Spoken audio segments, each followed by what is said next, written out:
But I think that there's something so freeing about having the tools to be able to promote yourself. And as business owners, we have a responsibility and a privilege to promote our business if we believe in what we're doing. Yeah, and PR is such a great way to do that, to get more eyes on your business. It makes everything else so much easier in your business. It does. Welcome to the Next Level Life podcast with Christine Corcoran. This podcast is made for the powerhouse businesswomen who are ready to ignite their fullest potential. This is where we will dive deep into the mindset breakthroughs and sprinkle in some kick up the butt motivation so you can scale your business with confidence and clarity. Whether you're craving more income, impact, or inspiration, this podcast will be your ultimate resource for all things next level. Listen in as we have authentic conversations with game-changing female entrepreneurs as we reveal the secrets on what it takes to rise and thrive. So go ahead, ignite your inner fire, and let's get you taking massive aligned action. Are you ready to elevate? Let's go. Rebecca, I'm so excited to have this conversation with you today. Thank you so much for joining me here in Newport, and welcome to the Next Level Life podcast. Thank you. Thank you for flying from Australia. I only had to fly 45 minutes. Well, you know, we do these things sometimes as an entrepreneur. Absolutely. We were just talking about this before, like the things that we do to get in the right rooms. It makes such a difference when you surround yourself with incredible people. And I'm so blessed to have been connected with you through a mastermind that we're a part of, and having so many great conversations and getting your support along the way has been absolutely phenomenal. So I appreciate you so much. And I'm so excited to chat more with you about visibility here on the podcast. So I am so excited. So to get things started, I'd love for you to share for my listeners a little bit of your background and where you started to where you are right now. Yes. Well, my background's actually in sales, and which is one of the things I loved about you from our first conversation is I could tell like we're very similar in our values and the way that we look at things. And having a sales background, when you and you did a sales audit for me, and I'm like, wow. I mean, you blew me away. So I'll just say that first. Thank you. So my background, I was a journalist by education. I've always loved communicating and writing and just the stories. I see people in stories. And I studied that, and then I did it during college. I worked as a reporter at a daily paper for 3 years, and I determined I did not want to have to bartend to support my journalism habit. So I was like, I need to do something I could actually support myself in. And I went into the world of sales at 23, right out of college. And I was fortunate to get into real estate sales and on the developer side. So in the United States, that looks like builders or developers building large communities, typically in the sunny states. Yeah. And I did that for almost 13 years and, you know, very much like went up the corporate ladder. I started in sales, and I think my top year I sold and closed 165 homes, which is basically massive. Every other day. It was looking back, I'm like, that's what disrupted my nervous system and burned out my adrenals in my 20s. And then I went into management and was a VP of sales in California and in kind of across the Southwest, and managed over $1 billion of sales. And I loved it. I loved the challenges. What I didn't love in that corporate structure was I was the firefighter. And my personality is I love a challenge, but it got to the point that every night I was like, listening to 90 minutes of buyers that were upset, you know, and they were always elevated to me. And then I was drinking a couple glasses of wine, and I became an entrepreneur in 2015. After about 13 years of that, I said, I would like a little more control over my destiny. And the beautiful thing though is understanding sales and marketing has absolutely led to the success that I have now. Though I will say, I never imagined that visibility in my journalism background would come full circle and be part of what I do today. It's so funny, isn't it? Like the level of our experience before starting any of our businesses, I feel like it always comes back around full circle. Like when I first started my podcast, which had been going back for about 5 years now, like I remembered a time when I was in high school where I did an elective learning how to be a radio presenter. Wow. And I don't even know why I joined that class. Like it probably was a cute boy in the class or something. But like years later, it coming back around is a skill that I needed in order to support 100%. My business. Like it's so bizarre how so many things that you learn along the way support you for where you're going. And sales is one of those things, right? Like when you come 100%. From that corporate background as myself as well, like there's this level of expertise that you develop and resilience. Like, and I'd love to know, like, I'm going to talk all things visibility, but I want to dive firstly into, because it just came to mind, with that structure when in corporate and in sales, like for me, it was, you know, you were having to hit certain goals every single month. You have to be across your numbers, like you have to go all the time. I feel like that ruined our adrenals. Like I feel like there's elements to that just ruined our nervous system where we were wired to like try and hustle all the time. So I'd love to hear like your journey with that and then how that's then played into your business. This could be an entire podcast in a book. I do want to say, because to what you said about like often what we have done in the past leads to what we're doing. I don't think we can see that as we're jumping into the new thing. I think it's often when we look in hindsight, we're like, wow. And I felt that. I'm like, wow, I'm actually perfectly positioned for where I am based upon all these random passions, experiences, you know, things that I've been educated in. But it didn't always feel that way when you're trying something new. But back to your question. That is an entire telenovela right there. I was not a stranger to hard work. I grew up on a farm in rural Oregon, which is in the Pacific Northwest. My dad's a commercial fisherman. My stepdad's a well driller. So like we're sitting here in makeup and hair right now and we look fancy. But the reality is like I knew how to grind. And I would get a lot of, not just achievement, but I would get a lot of people like saying, oh, wow, you're such a hard worker. And I really valued a big part of who I was on how hard I worked and how I could outwork anyone. And it wasn't necessarily to compete with other people, but it was like, how much further can I go? And in corporate, that was it. I mean, the reason I sold, yes, it got, celebrated, applauded, rewarded, bonused, you know, all of that. I mean, all of that behavior was constantly applauded. And so I got the, you know, internal validation, but I also got the financial validation. And I mean, I remember I would routinely work all-nighters once a week. And in fact, I had a wonderful mentor my first year. Again, I was brand new in it. And I remember after about 6 months, he's like, you have got to take a day off. And when I say a day off, I don't mean from 5 days a week. I mean 7 days a week. I was going to the office 7 days a week. We could take clients 6 days. It was called an up system. You're probably familiar with that. And then on the 7th day, we could take appointments. So I would see clients every day. And after 6 months, he's like, if you don't take a day off, I'm going to fire you. Oh my God. So on that day, I snuck into the office at 5 a.m. intending to be out by 8 because no one would get there till 8:30 because we opened at 9. And he came in at 8. Right as I was about to leave. And he laughed and he's like, Rebecca, go You have a home. problem. Yeah, he's like, go. He said, no, enjoy your life. Because he was, you know, I had kids my age. He goes, go home, enjoy your life. Like, you know, get a massage, like get something, like do something for fun. But I also had grown up, you know, in a, I would say my mom was a single mom. So I grew up in a situation of like the fact I could make 6 figures or multiple 6 figures was never something I dreamed of. And the beautiful thing is it got me to rewrite my money stories very early on. The bad thing is, again, me getting up at 3, I would wake up at 2, 3 a.m., check my email. I would pride myself on being the first one to respond. Wow. And I look back at that, I'm like, that's so sad. And now I'm developing Your these nervous stories. system. Oh my God. I'm, you know, now at 44, you know, this is 20 years later, and I am still rebuilding my adrenals and my nervous system and, you know, being out of that culture. And I think that's partly also the generation, like, for people that are in their mid to late 30s and older, it's very much, it was applauded. Yeah. And it's still, by the way, is applauded 100%. In corporate, even when they're like, wellness programs, this, but they expect you to be available, right? And now in the way that I treat myself and the way that I treat my team, I'm like, all right, once a month we have, you know, 3-day weekends.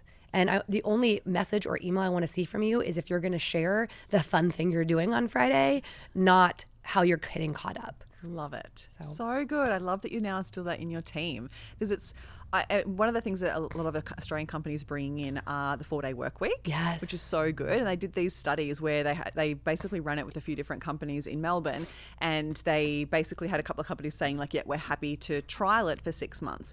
And the majority of companies that did it within like 3 to 4 months, they were like, we're putting this in permanently. 100%. Because it's so much more effective for productivity, happiness, morale. Like it honestly made such a big impact in their company. They were like, why did we not do this before?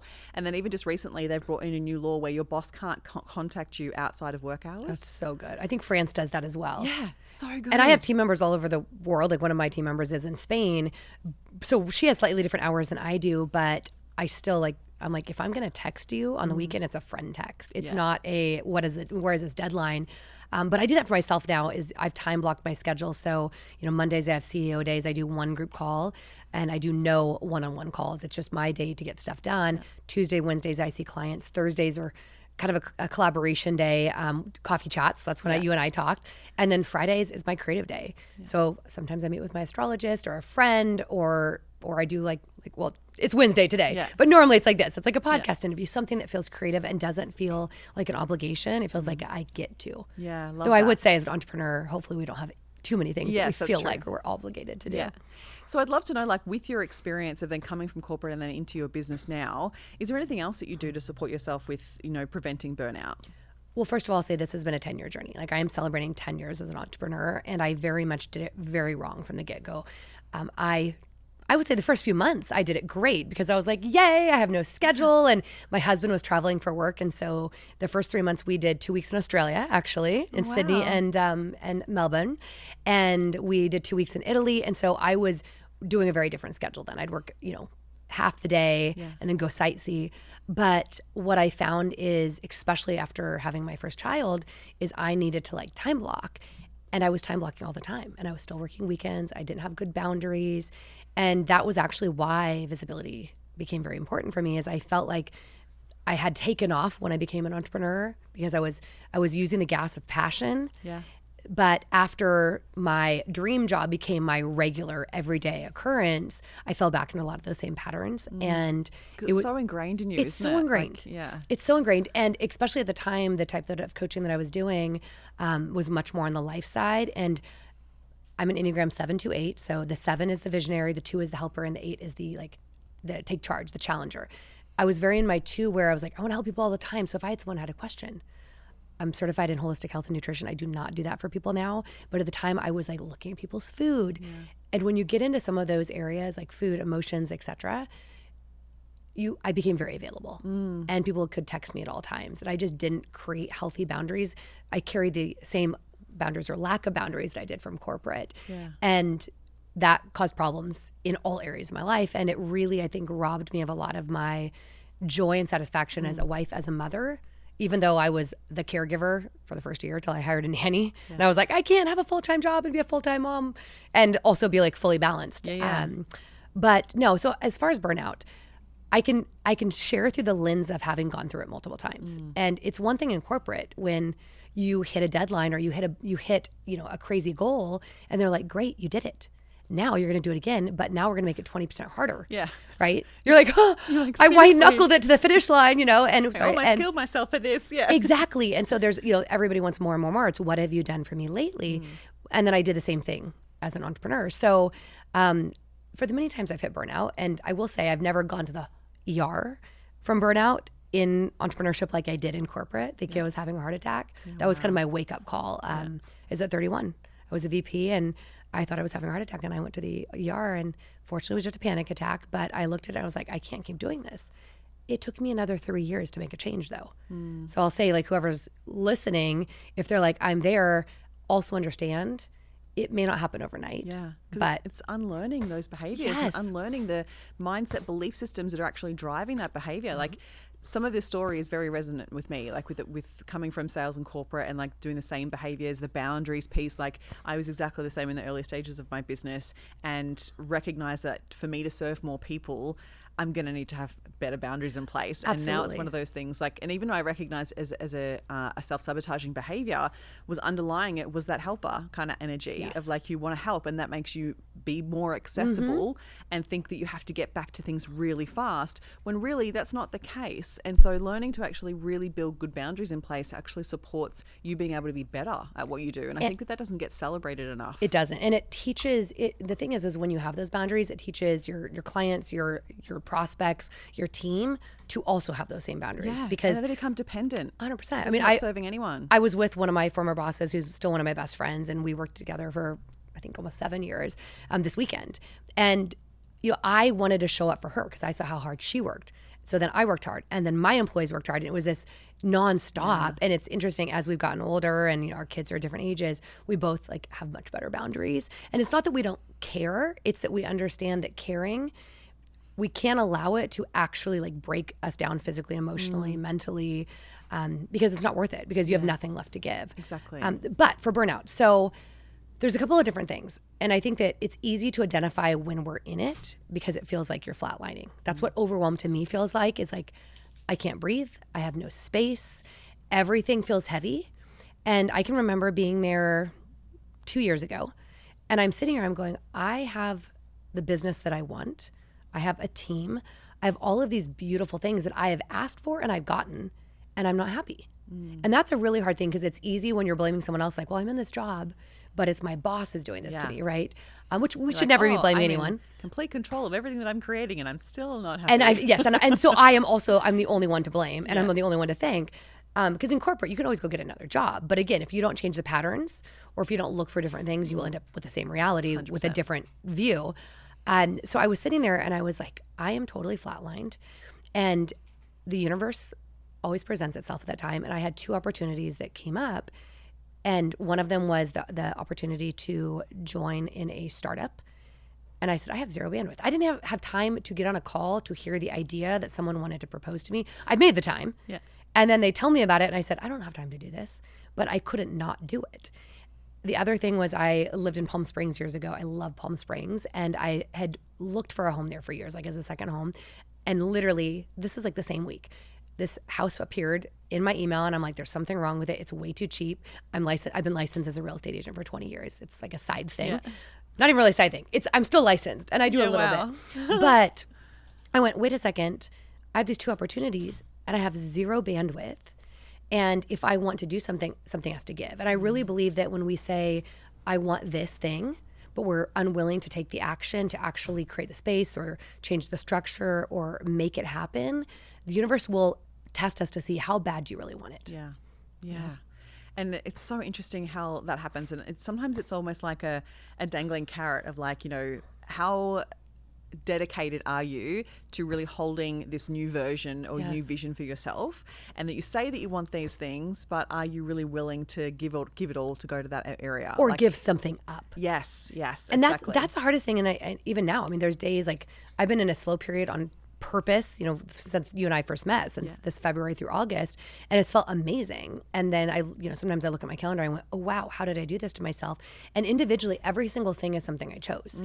I've gotten very good about not taking on obligations that I don't want to do, about not doing things for people pleasing, and yet you still can create a space where there's no room for magic. And you and I both are big fans of Chris Harder, and he talks about leaving room for magic. A few weeks ago, Lori reached out to me, and my company does PR for Glossy, her company.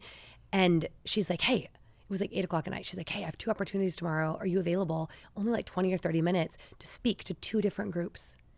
Oh, which is amazing. I mean, literally, I've known Lori, I've known Lori for more than a decade and spoke on her stage for the first time a few months ago. And I mean, this is what I had literally desired for a decade. And I said, Lori, and I kind of laughed. I went, I didn't leave any room for magic tomorrow, and unfortunately I have to turn both of these down. I could not rejiggy my schedule to make it happen. my goodness. And that's when you're like, wait, like what is the point here? And I know, like, intellectually we often know, like, I don't need to prove myself. I can put down the badge. I hate when people say you're so busy. I'm like, no. I am not busy. My life is full. Right? Yes, I love that. I don't need to have a packed calendar to feel important like I did in corporate. I don't need to have a drowning inbox, even though sometimes I do, to feel like people need me. Yes.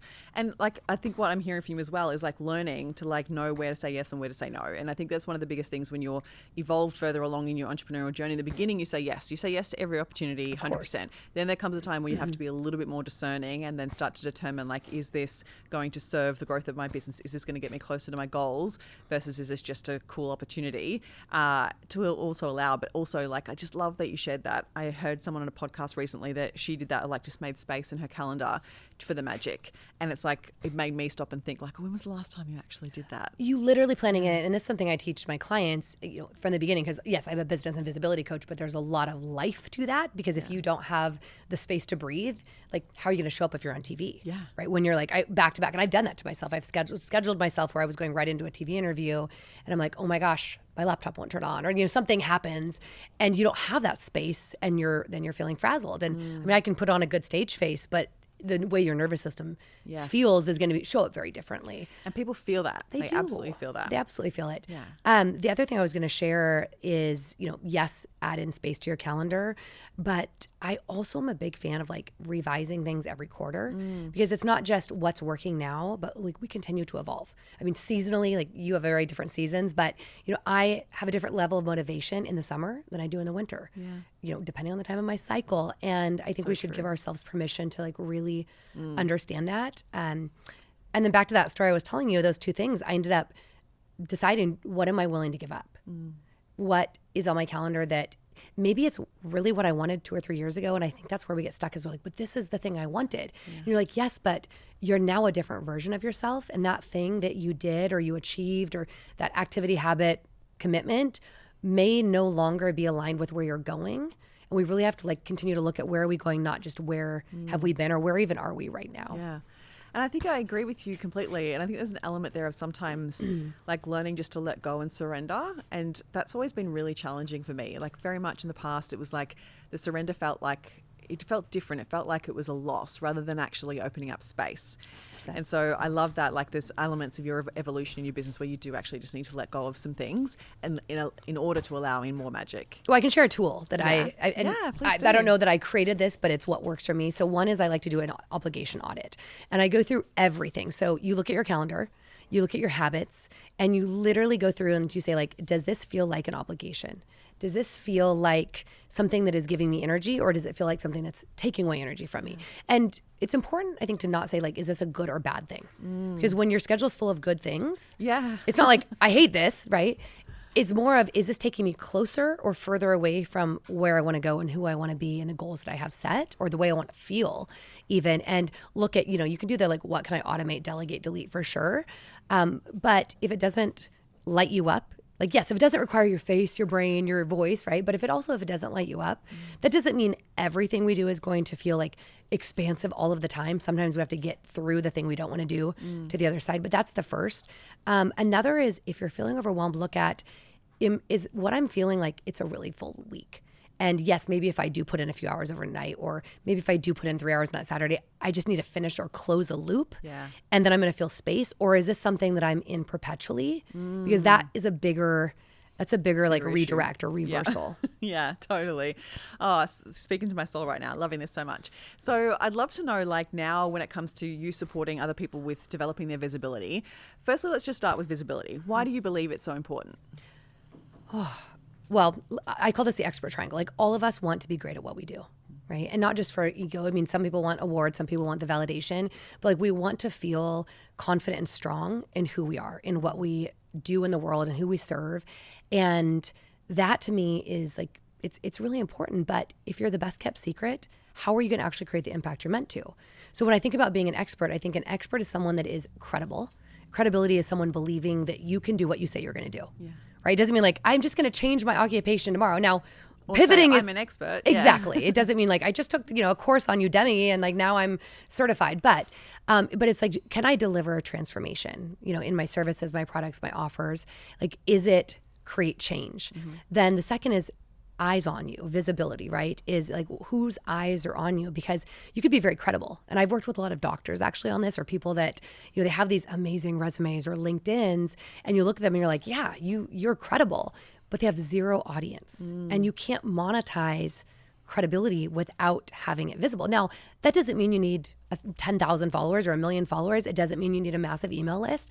Like some of my most successful clients, they operate in a totally different way. They operate with power partners or by referral. So it may be less eyes, but it's the right eyes and it's a deeper connection. So you have to say like, is my business going deeper or wider, right? Or my brand? And so why visibility became important to me is when I left my job, I thought I was giving up all the credibility that I had as a VP of sales, as someone who, had all these like really fancy awards and titles. And so I was like, oh, coaching, completely different thing. The reality, it wasn't. I mean, I had been managing people. It's so true though, that some people think like, oh, you're starting a business, then all your experience previously to starting the business doesn't exist, but it actually totally does. I wish that I had me when I was doing this, right? Because now I help people of like, how do you reposition yourself utilizing your existing knowledge, experience, I mean, even, testimonials to position yourself as where you're going, again, not where you've been. But I was coaching for probably about 3 years. I think I left my job in 2014. So it was 2017. And I'm like, I know I'm good at what I do. I know that my clients are getting transformative results, but I don't feel like anyone else understands this, right? And you talk about sales calls. You don't have to spend the entire sales call convincing someone why you're legitimate, why you're credible. You want it to be the opposite of sales. It's literally the opposite. You want to be consulting. You want to be asking questions and determining, is this person a good fit? Yes. Is it like a mutual interview? 100%. So I was in this position and I was like, I know a lot about sales, but a lot of people aren't seeing me. This is more the marketing side, right? And I think it was because of my degree in journalism. Like what popped into my head is I need PR. Right? Like public relations, like very old school. This is, 1980 baby here.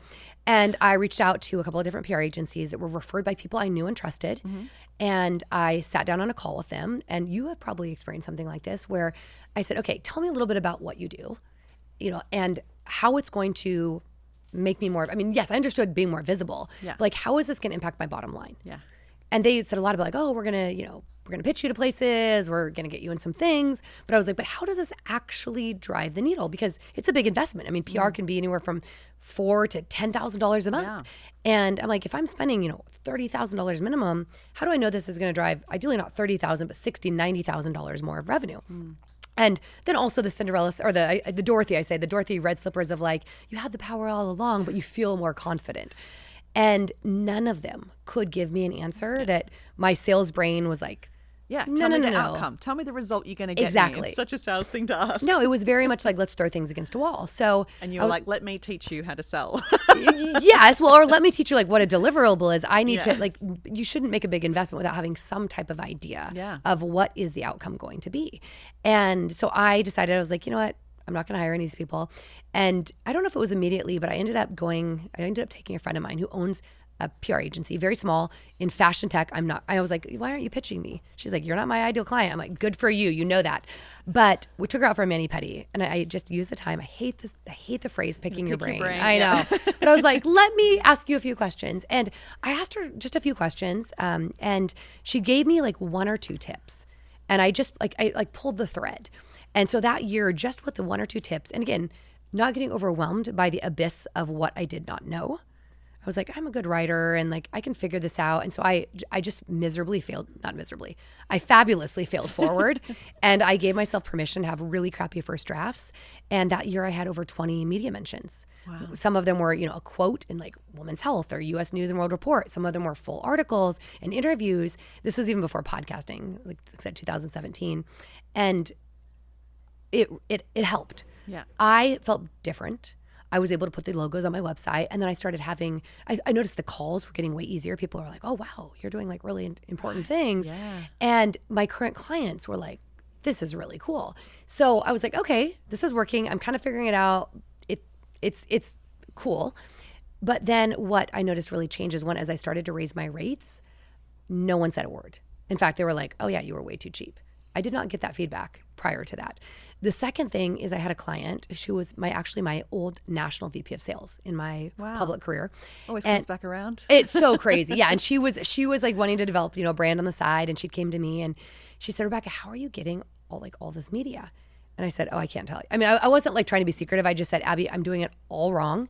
I would be embarrassed. I don't even have a defined process because I was a little bit of a perfectionist. And she's like, just come on, just tell me. And after a few calls, I finally said, okay, I'll teach you, but I want you to know this is a very hot mess. Yeah. And I would like to tell you she got like similar results to me, but she didn't. She got significantly better results. Oh, wow. Because I had spent a year getting better. Yeah. Like seeing like, oh, that seemed like it worked, or I got that feedback, or this got, this pitch landed and this other one didn't. So I gave her the knowledge that I had starting from that day, and she went forward with it. In 90 days, I think she was in Parade, Forbes, Entrepreneur Today, like paid speaking engagements, got coaching clients, podcasts. And I went, oh my gosh. It actually reminded me I needed to keep focusing on this, right? Yeah. And then I started to teach workshops on it. And people just had so much positive feedback. And it wasn't just that like what I was teaching was powerful. It was that what I was really teaching is it was demystifying that you needed to have all these skills or you needed to understand PR, because my degree was in print journalism. That's a newspaper. It was not in PR. What I could do is write a bio and answer a question. Yeah. Right. And it demystified the fact that like you don't have to be an expert in it. And so I started teaching the average person how to pitch themselves, how to get in media. It started out with newspapers and like print, digital, and then it started being TV and then podcast and speaking engagements. And now when I think about visibility, I look at it as like anywhere that you're being seen as the expert or as a thought leader in your space, like that's visibility. And sometimes it's one-on-one. right? It's in a coffee chat. It's in a small group networking. Yeah, that's it. Because more people who know what you do and who you help and how you 100%. work, like it just changes, like it gives the ability for other people to then recommend you as well. Like there's so many other elements to it. It's not just the mention, it's the impact that it has for people to know how to recommend you. And I do want to say, I wasn't any better like the year before, I got better because I was still coaching another year, but just because someone's in media or on TV does not mean that they're like that great. And that's actually my pet peeve is I'm like, there's a lot of people out there that are being seen because they're paying for it. And that there's nothing wrong with paying for it. I take a few paid PR clients a year. There's nothing wrong with it. But I think that there's something so freeing about having the tools to be able to promote yourself.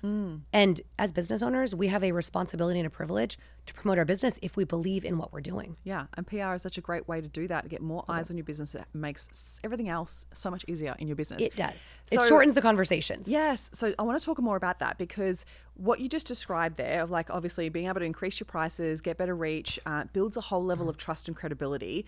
What is your take on that? Like obviously the level of setting yourself up, either saying you're an expert or creating that level of value for people to see you as an expert.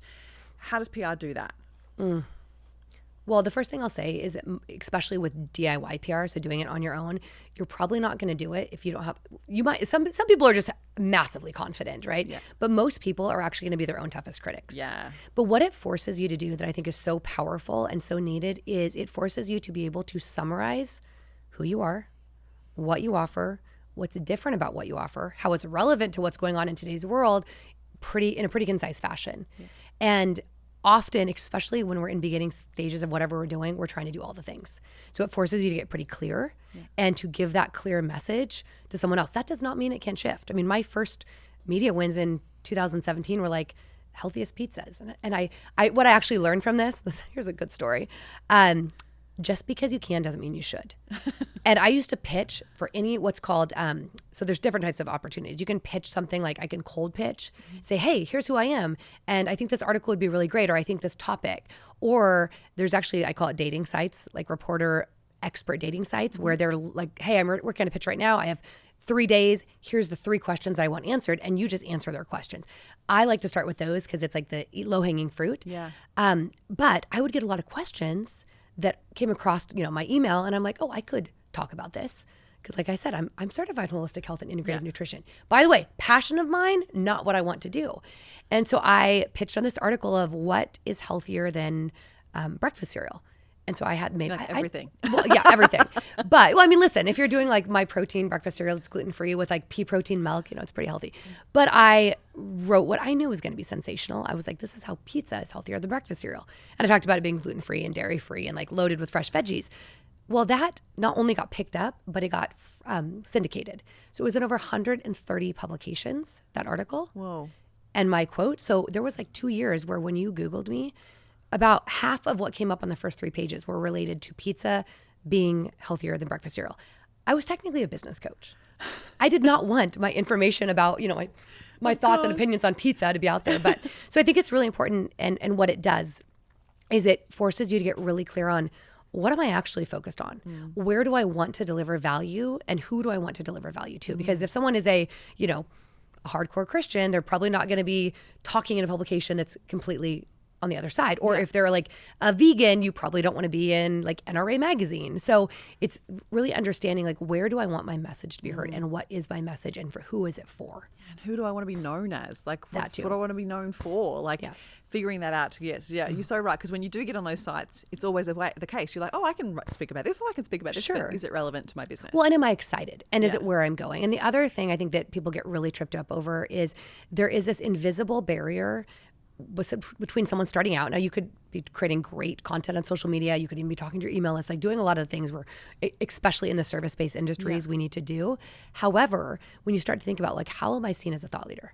How, like if somebody wanted to book a live podcast like this, or they want to get on TV, it's really hard, or on a stage, it's really hard to get those opportunities, even if you're pitching, much less being asked to do them. Because I'm at the point now where I haven't actually pitched myself. I mean, occasionally I'll pitch myself for media, but I'm getting asked back, whether it's podcasting or it's newspapers, because I have relationships, and that's the goal, is you get to the place where you have relationships that are providing a lot of your your visibility experiences, Yeah. your opportunities. But it's like, well, how do you show something you haven't done? And that's like one of the biggest things in my mastermind is that's what we focus on, is like ensuring that person is doesn't just feel like an expert, but they are positioned and shown as an expert. So, that could be hiring your photographer, videographer, hiring a Pure Space or an Airbnb, and getting B-roll of you with a microphone off of Amazon that you can put into a speaker role. Or before you've done a podcast, like you can go on Zoom and do a podcast selfie and put it on YouTube. Like there's a lot of ways that we can kind of do it on our own to position at least yourself. It's like to climb the rung one higher, to put yourself in the realm of other opportunities. So true. My goodness. I remember when I first got asked to actually pitch myself for a speaking gig. It was for a keynote for a global retail brand. And at the time I was like, yes, oh my God, this would be amazing. I'd love to do a keynote. And she said to me, the girl who was asking me to pitch, she said, can you send me some video so I can then pitch you to the GM and they'll see if they like your vibe and then they'll put you forward. And I was like, I've got nothing. I've got nothing. I've got videos, but I don't want to share them. Like there was nothing there that I was like, that feels confident in order to share that, in order to land that speaking gig. And that was a big wake up call for me, because I was like, oh, I want to speak more, but I'm actually not being the person that will actually be invited to speak. And so there's definitely some elements there to kind of set up. What I'm hearing from you is that there's a couple of things you need to kind of set up before you start going for PR. And you're going to have to invest. I mean, the reality is you can't expect to look like $1 million brand if you don't invest to look like $1 million brand. So again, that's professional videography or, hair and makeup, all of those things, but you don't necessarily have to do it. And I'll tell you, because I've done a live event for 4 of them in the last 4 years. And we, take speaker applications, unless it's someone I'm asking personally because I know them. And I think I got about 80 or 90 applications for the last event for 3 or 4 spots. And one of the things I say, video 1, video 2. Like you've got to have videos. Yeah. Sometimes people will put in an Instagram reel, which isn't a bad thing because it shows they're in front of a group. But the problem is there usually has music or a voiceover. So I can't really tell. And I want something more than 30 seconds because you could have stood up. Right? I want to know that, like, do they have the level of confidence? Have they done this before? Can they hold a room? Like, there's so much more when it comes to events, right? 100%. Like, they can be great on a podcast, but doesn't necessarily mean that they're going to be amazing to hold space 100%. For a group of people. Yeah. But also understand it doesn't always have to be that, like, oh, it has to be stage to stage. Yeah. I actually booked a keynote for someone that didn't have a keynote that she could show me, but she had an incredible masterclass. And I watched it an hour and I was like, okay, this woman can deliver. She can hold the energy. The other thing is, and this is just a personalized touch, and I think this goes really well with everything. I had a woman the year before that sent me her videos, and her second video was a personalized video to me. So it was just her on Zoom, and she's like, hey, Rebecca, I'm so-and-so. So she introduced herself. She's like, this is why I'm so excited. She actually like future projected why I'm so excited to be talking to your audience. And I was so blown away that she just, I mean, it probably took her 10 minutes, right? Yeah. But she had the courage and the audacity to like just do something that was a little outside of the box. And so even though she didn't have as much speaking experience as some of the other people, I ended up booking her for our VIP night to lead an exercise because I'm like, I love that she was audacious. Courageous. She was courageous. Yes, love that so much. So when it comes to like developing your visibility, women that you work with, I'd love to know, what are some of the barriers that you see when it comes to being more visible? Like the one is that you're wanting something that you haven't done and you're not able to show it. Yeah. So I'll just give an example. A lot of the women that come into my mastermind, they've never spoke before, but they know that's where they want to go. Yeah. So, we teach them how to get media. We support them in media. Like, and never spoke, not even like on camera, socials. I mean, they've done Zoom. Maybe they've even done like a podcast interview on Zoom. Yeah. But getting up onto a stage or on a panel is a totally different thing, right? And actually, the story I'll tell you, my midwife. So she joined my mastermind 2 years ago, and she's like, I'm terrified, and that's why I know I need to do this. And I told her, I'm like, you are so passionate and determined, and she's like very riveting when she's in her zone of genius, but she was really nervous, and most of it was because she's like, I haven't done it. I don't know how to put a slide deck together. So it was actually all these other logistical things. She texted me on the plane ride. She just keynoted at the National Conference for Midwives. Oh, wow. And she was told that she had the best talk there. Amazing. Now, this is from being on a panel, and she's done a couple other things now, but it's like you have to be willing to put yourself out there. But what she was able to submit to them is she had done a virtual summit with me, a 15-minute TEDx style. So that is, can you deliver a message? Can you tell a story? Like, can you inform? Can you inspire? And can you help someone to integrate what they're learning, right? She had B-roll video. So she had a speaker reel. Even though she hadn't done a lot of stuff, like you can pay an editor $200 to $500 to build a speaking reel with a voiceover. I mean, something like this, right? Like you don't have to have actually been on stages, but you can deliver yourself at a high level of professionalism that's going to get you those opportunities. To show you're serious. Yeah. And the funny thing is a lot of times speaking opportunities, you don't get video. I've done some of my biggest keynotes. I did like a panel in front of 5,000. I've done a keynote in front of like 150, and I never got video footage. So sometimes even if you are keynoting or even if you are getting this opportunity. So many of mine, I don't have video of it all. Or the lighting's terrible or the sound's bad, right? So you still might need to like zhuzh up or kind of, cinematize like what you're showing someone. Yeah, so true, so true. I love this. Is there, what else shows up for people when those barriers, like is there the mindset blocks? Like I feel like there's a lot of, when we talk about like becoming an expert in your industry, like do you find that you have a lot of women that struggle with the word expert, that they worry about being seen at that level? They all know they're good. I don't think that changes. They typically aren't working with me unless they're like, I know I'm really good at what I do, but I'm struggling again to feel like other people know it. Yeah. What I often see they struggle with is actually it's the safety around visibility of putting themselves out there in a bigger way. People feel like they're going to be judged. People feel like someone else is going to say, well, you're not actually that good. And the reality is most people who are putting themselves out there, we celebrate. Yeah. Exactly. We're like, wow, right? And it's not even usually their knowledge base, because most people that like you hear talk on podcasts, like you can hear someone with that level of value that is talking in a small group. I mean, there's times that I've met people, I'm like, you're so magnetic. Like, how are you not out there everywhere? And it's because they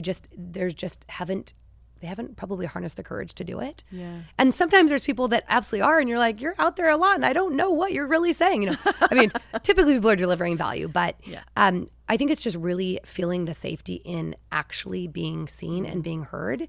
And especially because I work with a lot of people, I'll say healers. So a lot of Enneagram type 2s, they're the helpers, and they're like, they want to help people so much, but they're also worried, like, is someone going to criticize me? Yeah. Is someone going to think that I'm like too big for my britches? You guys call it tall puppy syndrome? Yes, yeah. Right? Yeah, it's huge in Australia, massive, and it keeps a lot of people playing small because we're so worried about being just torn back down after putting ourselves out there. Yet I feel like it's starting to shift a lot at the moment. So we're new generations are coming up that don't really have that. So that's really good to see, because I think it just takes that courage to put yourself out there and prove to yourself that it's not actually going to happen necessarily. Like, we hear so many negative stories, but we often don't hear the positive stories, 100%. right? And the majority of people that are out there that are putting themselves out there, that are in the arena, they're never ever judging other people that are doing that. Well, the next thing I want to say is it's about visibility, but it's also just an entrepreneurship story, is you can't listen to people that don't understand what you're doing or where you're going, right? I mean, most of us, when I quit my job, people were like, what are you doing? You're insane. And you need to surround yourself with people that are like wanting to go a similar direction or encouraging you, like have similar goals. Again, back to visibility, there's always going to be voices of people that are willing to criticize, judge, and typically those are not the people that are actually doing things that you want to emulate in your life anyway. Like, usually really happy, successful people are not criticizing, right? It's miserable people. So are you holding yourself back for those people? And I'll say even myself, like I've been visible, but I've realized this last year. I have a documentary coming out end of January. I should say, it's not about me, it's about someone else, but I'm featured in it. Right. And I was like, I don't care what people think. I feel so comfortable being seen because I've been on national news tons of times. And I actually realized that there was like a deeper wound around feeling safe and feeling like I wasn't going to be criticized. And I was like, oh, actually the bigger the impact you have, the more you have to be willing to be seen. And there will be times that there will be people that will criticize. And the question is who are you giving more weight? These people that you probably don't even know, that are jealous, that don't have the life that you want, that haven't done the things that you're doing or that you want to be doing? Or are you listening to the people that are around you, people with similar, mission, values, impact goals, and are you being lifted up by them? And whenever we get into that scared, that scared place, it's usually that we're listening to people that are criticizing, not uplifting. So true. Oh my goodness, so true. And it's usually, like you said, they're not living the life that they want to live, so that's easier for them to judge than to look at themselves and go, well, hang on a minute, maybe I should be putting myself out there. And I see other person going after their dreams and I'm not doing that for myself. Exactly. Right. And I think, just really being conscious of who you let into your circle and who you look to for feedback, because it absolutely is a detrimental to your mindset and to the way that you go after your actions. And attention is not a bad thing, especially as women. We've been told, like, you know, stay small, and like if you're raising your hand or if you're too loud, like you're a certain type of person, right? You're and you're judged for it. But the reality is like you look at thought leaders in the world, they've made themselves very visible, and that has absolutely affected the amount of impact they have in the world. Like, you